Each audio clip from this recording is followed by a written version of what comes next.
I want to ask the three of you, so how do we do this? How do we come up with a response to these threats that also creates a paradigm of what being a Jewish people is in the 21st century? Ruth, you want to take the first stab at it? Yeah, I must say that I'm very worried when I hear, which is of course true, that Jews should be very sensitive to anti-Semitism, which clearly they should be. They shouldn't deny its existence then and now. And this is supposed to be what is the thing that makes us feel that we want to work together. Because I feel that what is critical to the flourishing of the Jewish people is that Jews understand that it's valuable for them individually and collectively to continue to be Jews, to feel that the Jewish element in their identity is something that is very valuable to them, and that in order to accept this value and develop it, and most important, maybe transmit it, they choose a way of life in which the Jewish component of their identity is important. And of course, to do that, you need to have some kind of a hierarchy between your Jewish particularism and your civic kind of, it's not necessarily universalism, but your civic belonging to a state and the political community, Israel for some of us, the United States for others, and your feeling of being a person, a human being, someone who is constrained by human dignity and the equality of people as people. Religious people will say that this is man created in the image of God, and people who are less of believers will talk about the idea of human dignity as it is. And this combination of a complex identity of Judaism as a nation, religion, and humanity, and wanting to be just and to participate in tikkun olam, all of these together form our being. And we want to be not only individuals, we also have the need to belong, because part of the meaning of our life is being a participant of a culture, knowing from where we came and where we are going to. And I think this is what we try to do when we think of ourselves not only as humans, but also as Jews, Israeli Americans. And what we try to do today is not merely to identify dangers and find that because we have shared dangers, this is something that we need to do together. It's a very powerful force.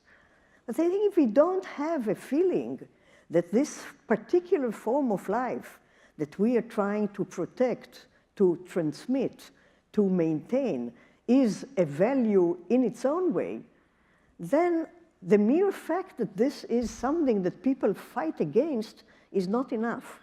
So as far as I'm concerned, our most urgent challenge is to feel that what holds us together, what binds us together as Jews to one people, is the understanding that our being Jewish is something that we value and we feel is extremely valuable to us as individuals, to us as a group, as Jews, and as a mission of what we Jews have to say and give, and what we have said and given to humanity and the world at large. So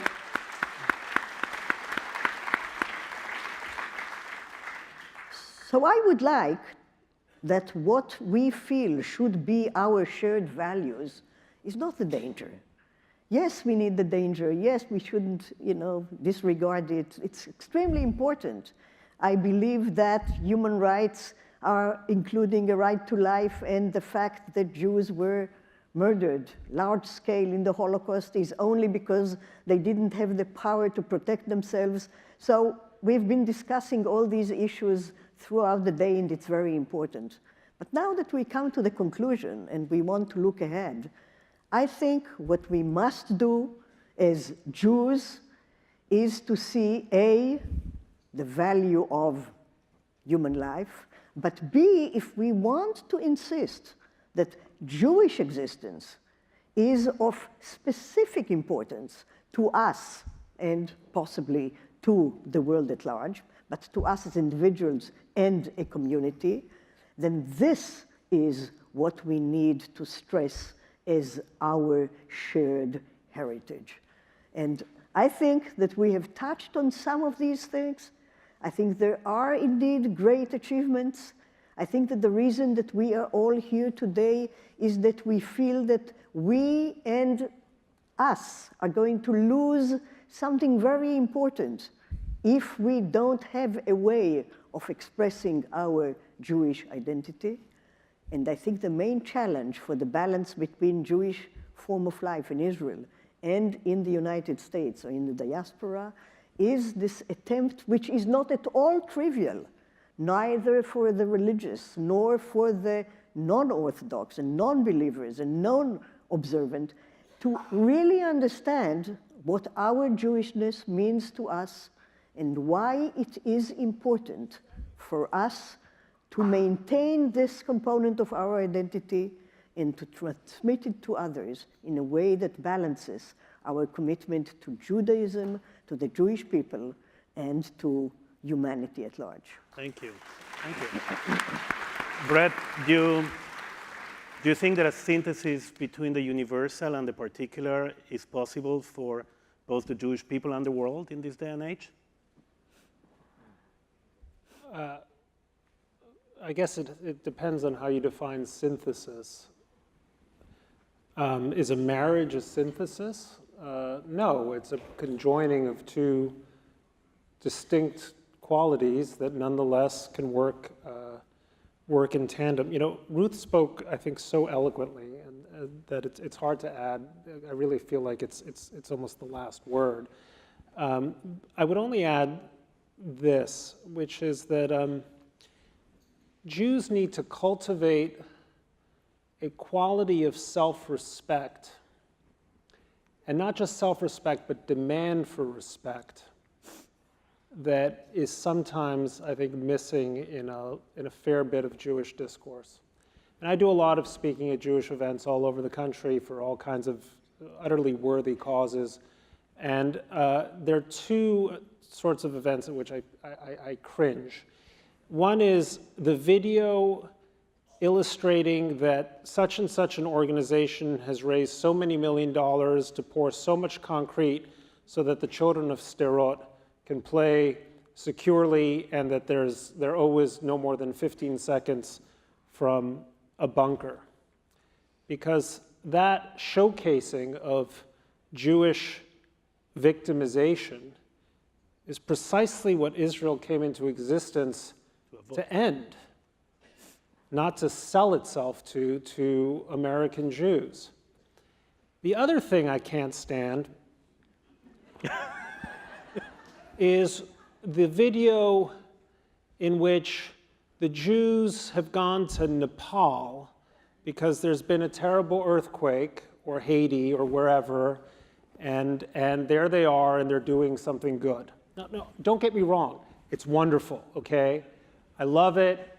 Jews are out there doing wonderful things for the world. But what I dislike about that is it's a bid to say, look at us, we're such do-gooding people, right? Have to justify our right? We're justifying ourselves. Look how lovable we are by all of this love that we're spreading as far as we can, and so forth and so on.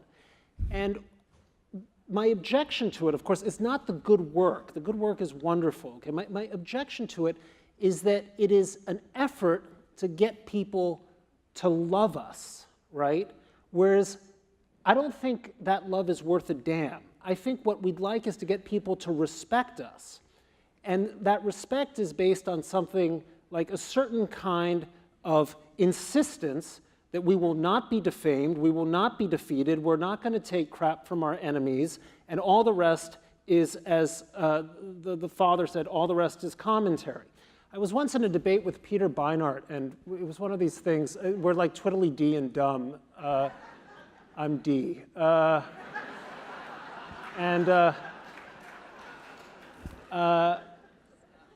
Sorry, Peter.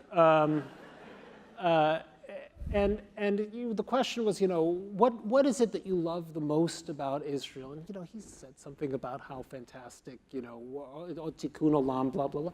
And I said, what I really love is foreign reports that Israel possesses an arsenal of about 120 nuclear weapons. That's what I love the most, because whatever else, it is a giant "don't you know" with us, period.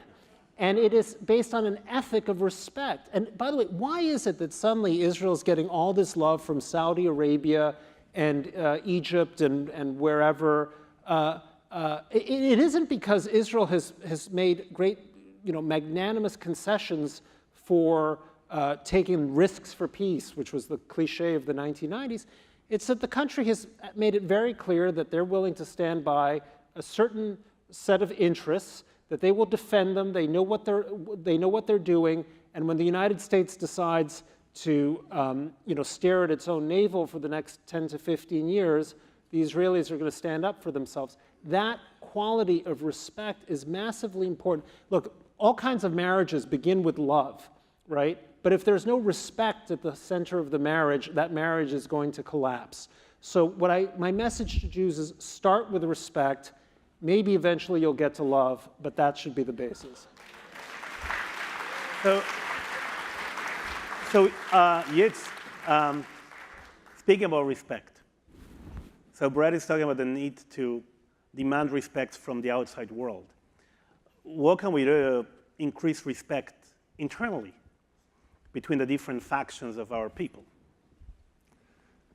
I'm going to slightly punt. I'll respond. I will respond, but I wanted to respond to this last exchange because I think it was a very important exchange. And I want to start by saying I hope we will get a chance before the end of the session to talk about the positive and the meaningful and the religious and vision of the Jewish people that I think makes it worth living as a Jew. So I shared that with Ruth, but in all honesty, I feel I have to first say, I hope this doesn't sound like pandering, but I first say that we have to first stop and listen and hear what Bret said. And I want to repeat almost my reaction at the end of the talk. I wanted to say, Amen, and God bless you. Why? Because the truth is, and I think maybe this is part of the story of anti-Semitism. Because right now, all those visions and all those positive, and I've spent my life on it, and I would hope a chance to talk about some of it. But right now, the reality is that there's a real, clear, and present danger, including, again, which you said very powerfully, including that Israel faces not just mythical enemies, but very powerful and armed enemies who literally have the potential for an existential and not just for a damaging attack on Israel. It's a real reality that the anti-Semitism has flared up both in America and in Israel. So I'm not saying this is why we should unite, we should get together, but one has to stop and face it and deal with it directly. And I want to suggest that perhaps the unspoken message, I'd like to add that connection to anti-Semitism. I think anti-Semitism in the end is about the fact that Jews are different. In other words, those who attack Jews as Bolsheviks, it's not all capitalists who attack Jews as Bolsheviks. Those who attack Jews as rapacious capitalists, it's not all the Bolsheviks or left. It's those who absolutize that particular viewpoint. It's Stalin who felt that I have created heaven on earth, and how dare you remain loyal or emotionally attached to the state of Israel as if there's something not perfect or complete here.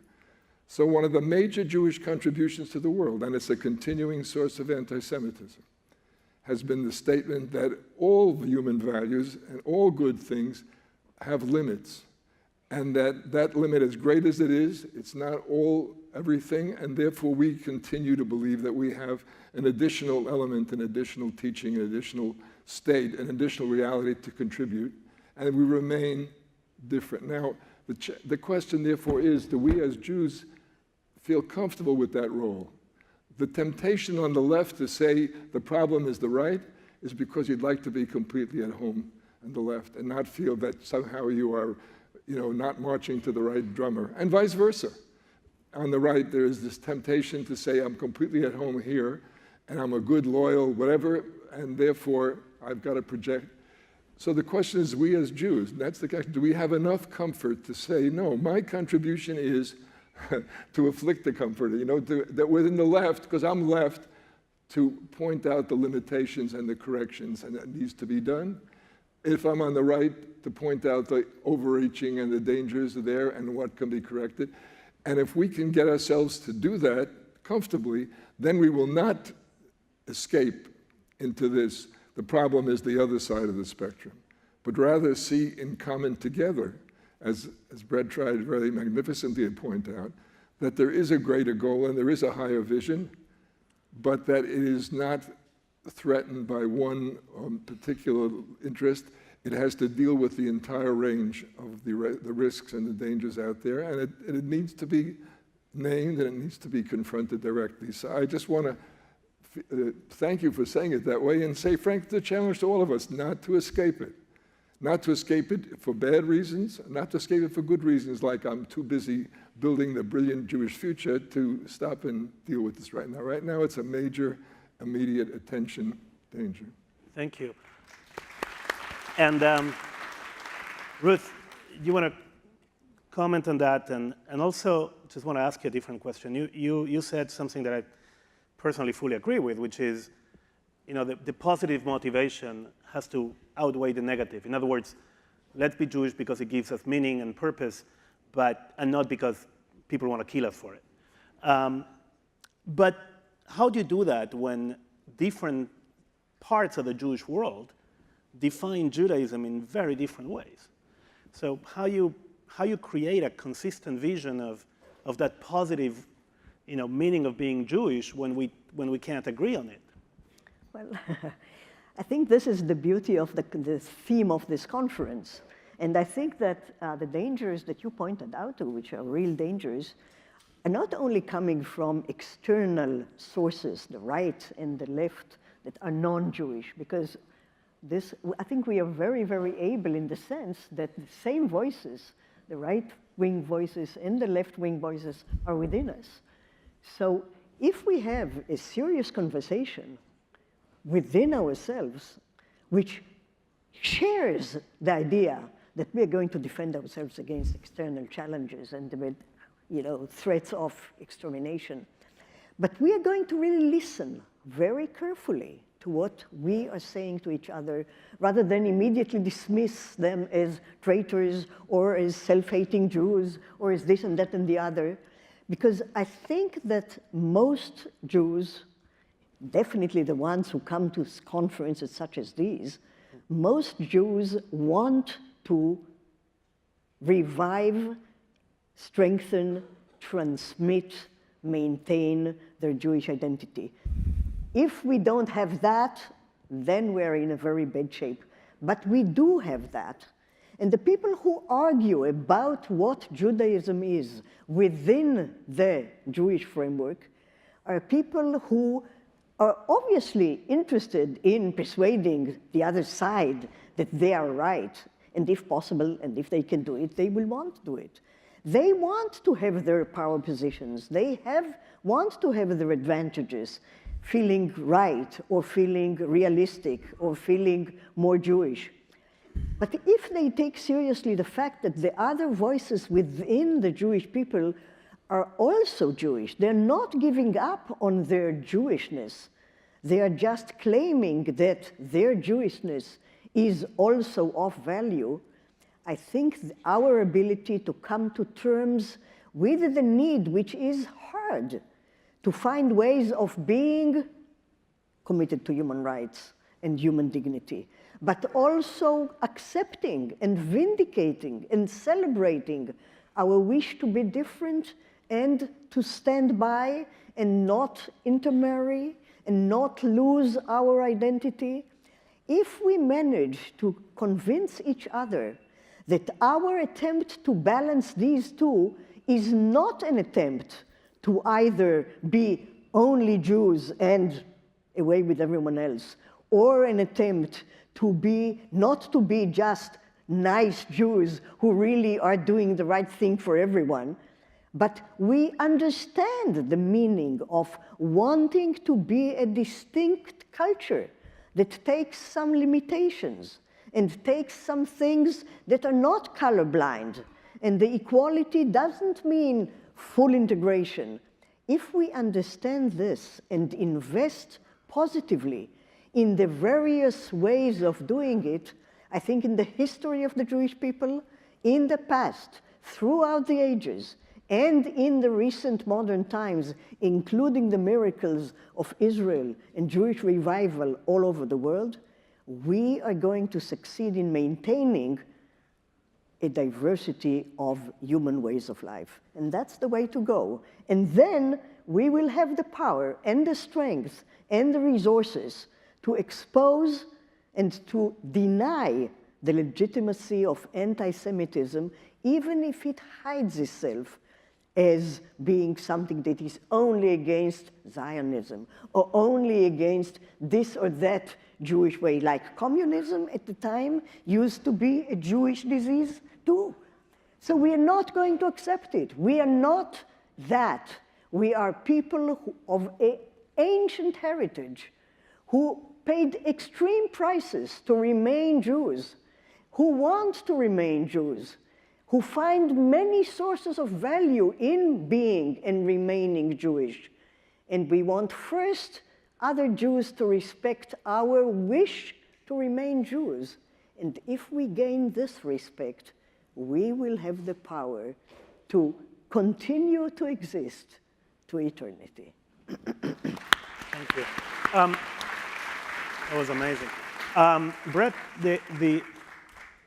from your vantage point, what do you think could be sort of the cornerstones, the building blocks of an internal Jewish dialogue that goes to where Ruth is leading, right? To a renewed pride in being Jewish, to a unity in diversity. How do we build that? What can we lean on to build that? I think it's important to understand at a level that goes beyond the question of Jewish practice or Jewish culture, what is unique about the Jewish people and its mission in the world. And as I think of it, Jews are the people who say no. And this is massively important for not only the advancement of human civilization, it's also extraordinarily important for the practice of liberal democracy. What do I mean by that? Every kind of community is formed by people who say yes. You want marriage? You say, I do, right? You want to join some organization, you accept, right? One thing or the other all the way up until citizenship, and that's all quite valuable. But when you think of all of the progress makers in human history, from Abraham to Rosa Parks, they were people who said, no, I don't accept this. I disagree. I dissent. All of you may think this, I think the other way. And that is inevitably a lonely, courageous, and profoundly unpopular act, which is why we are not living in caves. That's, if I had to boil it down to one thing, I think that is what the Jewish people have meant for the world. Now, I'm sure there are other people who have done this, but in a sense, uniquely, that has been a Jewish mission. And that's what makes us, in part, very obnoxious. To others, to each other. I mean, earlier I did this panel and some young man came up to me and within 2 minutes he got on my nerves. No, that's wrong. He got on my nerves in 30 seconds. He's probably in the audience now. And at first he got on my nerves and I thought, it's a group of Jews. Of course he's getting on my nerves. Good for him, right?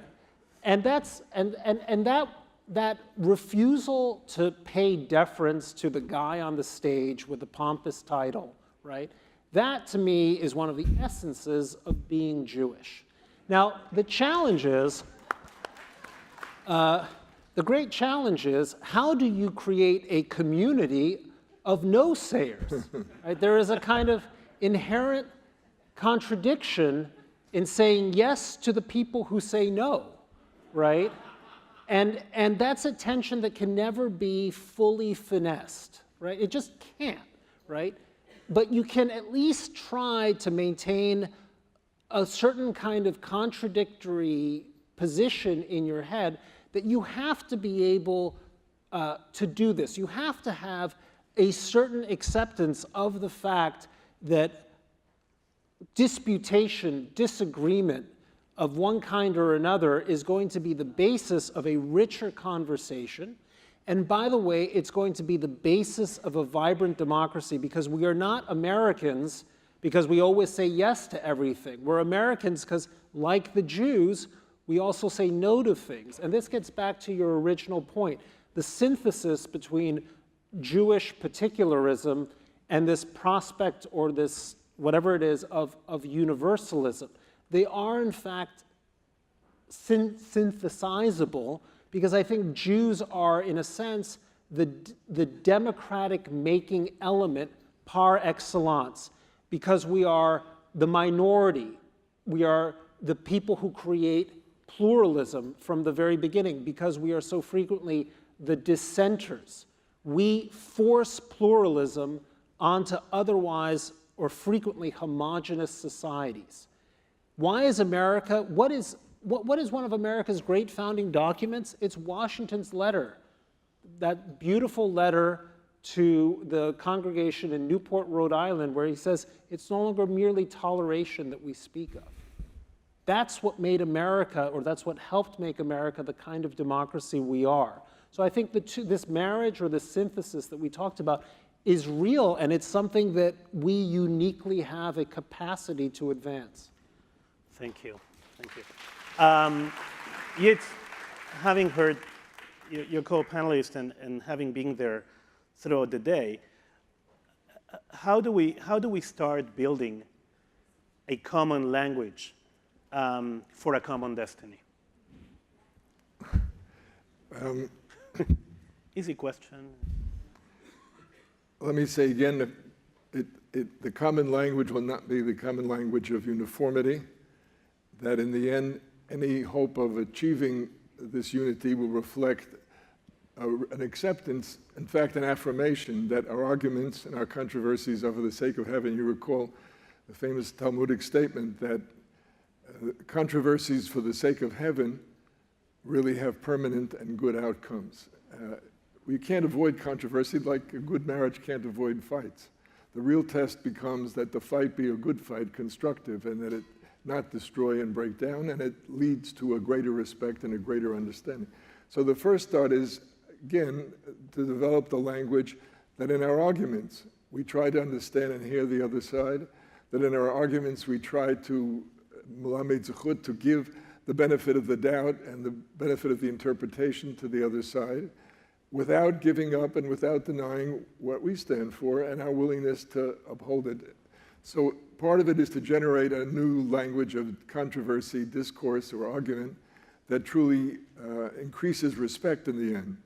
The Talmud tells this wonderful story of Rabbi Yochanan and Reish Lakish, who always argued about everything, and then they ended up, unfortunately, tragically, at the end of life, and really had a very vicious and destructive argument, and Reish Lakish then died, and the students come and the students try to learn and study with Rabbi Yochanan, and then he starts to cry and he says, he said, I really miss Reish Lakish. He said, in the good old days when we were together all the time, any time I said something, he argued, he disagreed, he challenged me. I really grew out of it. You can come and tell me everything is fine, and what I've said is right, and it's all good.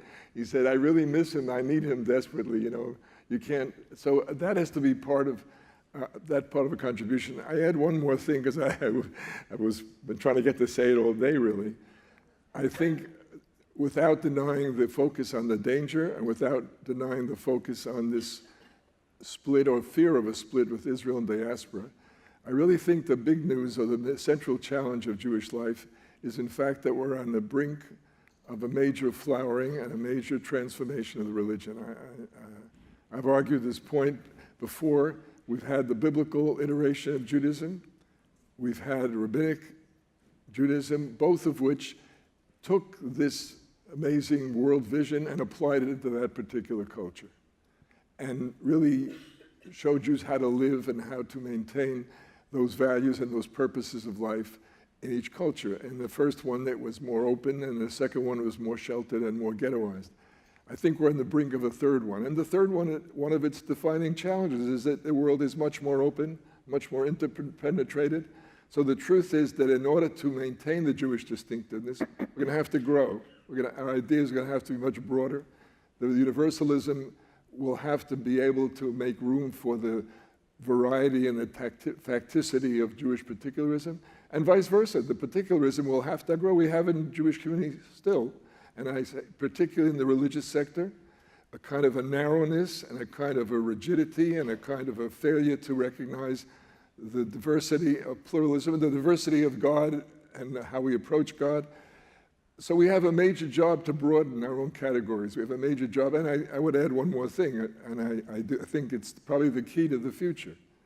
And that key is, in the 18th century, Hasidism as a movement, we need an equivalent movement today in which, and this starts in the masses, doesn't just start with great leaders, in which we make that commitment that this is a moment of renewal, that we're prepared to take the responsibility of applying Judaism on a scale and with a multiplicity of objects and with a variety of people that we've never had before, and in the presence of many great cultures and great religions, which in the past we didn't take seriously because we tried to belittle them because they were antagonistic to us.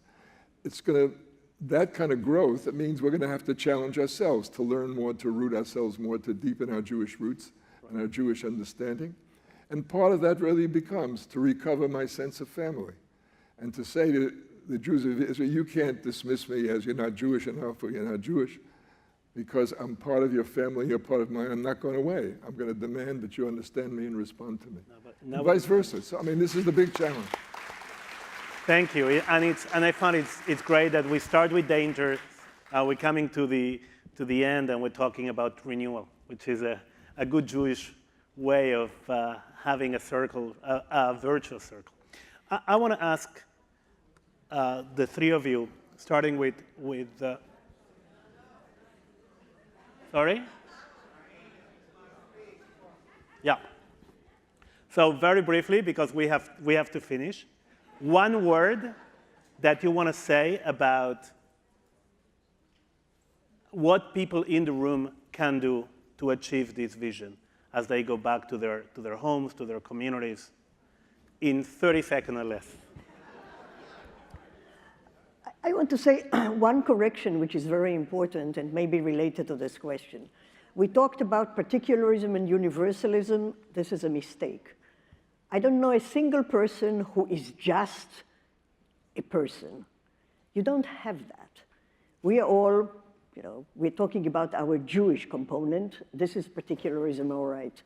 We are then also members of other particular communities. Israel is one, America, United States is another. But I don't know a single person who is only a citizen, and I don't know a single person who is only a member of a religion or an ethnos. We are all more than that.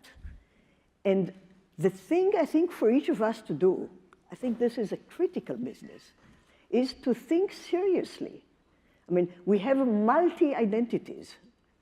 What is the function in our life of each of our identities?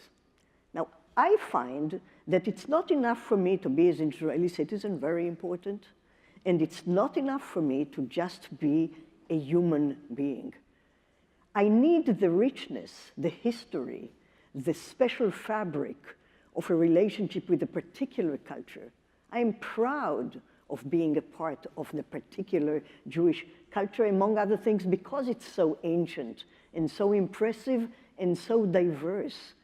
And I think what will strengthen what we need to do together is the understanding that if we accept the importance of the Jewish element as part of our identity and understand how we want to intertwine that one with the identity of other Jews as well as the other members of our identity groups, I think this is going to give us a sense of a peace and control over the hierarchy of our own decisions. And I think you may find how the Jewish element in your life is valuable to you and should be maintained. Thank you. Bret, in 30 seconds or less, what can we do tomorrow morning? 2 things. Number 1, what she said. Number 2, let's eat.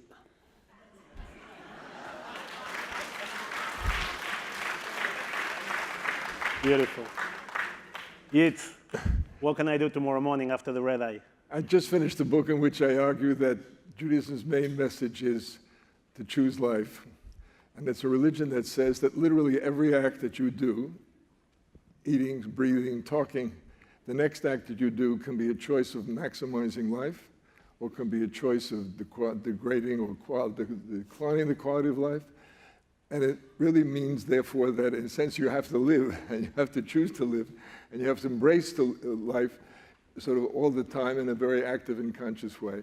I'm saying, I think what I would argue that go home and choose life, but in this sense, I mean choosing life is to really commit that I'm going to grow my own understanding so that I really can embrace the Israeli experience as part of my flesh and family, my family, and Israelis. And by the way, there's important research that shows this, that the Israelis embrace, they're not just Israelis, but they're Jews, and that they embrace the Jewish people as part and parcel, and they take responsibility for it.